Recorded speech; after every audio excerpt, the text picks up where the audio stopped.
একটু দাঁড়া দাঁড়া দাঁড়া দাঁড়া, ক্লাবের ওইদিকে যাবি? হ্যাঁ ঠিক আছে, চল। এই, কি হচ্ছে?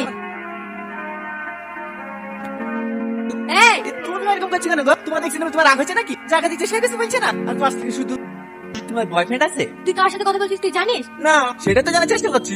এই তো সবেমাত্র দেখা এলো, আস্তে আস্তে পরিচয় হবে, দুজনের মধ্যে বন্ধুত্ব হবে, তারপরে রাজ্যকে চ্যাট হবে। তার জন্য তো নাম্বার লাগবে। আরে তুমি এত ব্যস্ত হচ্ছে কেন? নাম্বার লেবার নাম কি গো তোমার?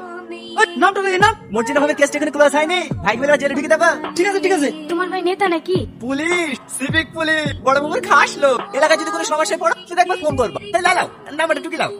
আরে লজ্জা পাচ্ছে কেন? দাও আমাকে দাও, আমি ঢুকে দিছি। এবার কিন্তু বেশি বেশি হয়ে যাচ্ছে। তুমি অত ক্যাটকেট করছো কেন গো? তোমাকে নাম্বার দিয়েছিলাম, তোমার হিংসা হয়েছে নাকি? আমার নাম্বার দিয়েছিল পাই না গো, আমার নাম্বার নিতে হলে ভাইকে ধরে আসতে হয়। সরি, তোমার নাম্বারটা নিলি না, কিছু মনে করো না। হ্যাঁ, মাঝে মাঝে ফোন দিলে ফোনটা রিসিভ করে। ক্লাবে চলে এসি না, ক্লাবে নাম্বার না রে, কোথায় যাবি? বন্ধ খেয়ে দিয়ে আসি, রাস্তা করতে ভালো না, তখন যদি কেউ ডিস্টার্ব করে। আচ্ছা, তুমি কি সব মেয়ের সঙ্গে এরকম ব্যবহার করো? না না, মাই দিবি কেন জানি না, তোমাকে আমার পছন্দ দেখাতেই ভালো লেগে গেছে।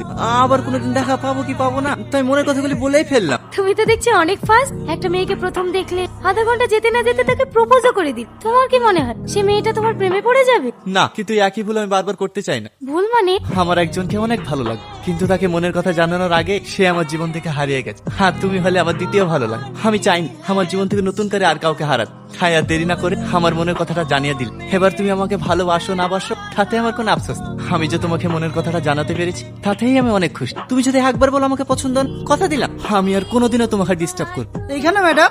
হ্যাঁ ম্যাডাম, আপনাকে ওই ছেলেটা ভাবে ডিস্টার্ব করছিল, আপনি কিছু বললেন না? কোথায় ডিস্টার্ব করছিল? আমার তো ভালোই লাগছিল। ডিউটি করতে করতে তো ভুলেই গেছিলাম যে আমিও একটা বুঝতে পেরেছি, আপনি ওর প্রেমে পড়ে গেছেন তাই না?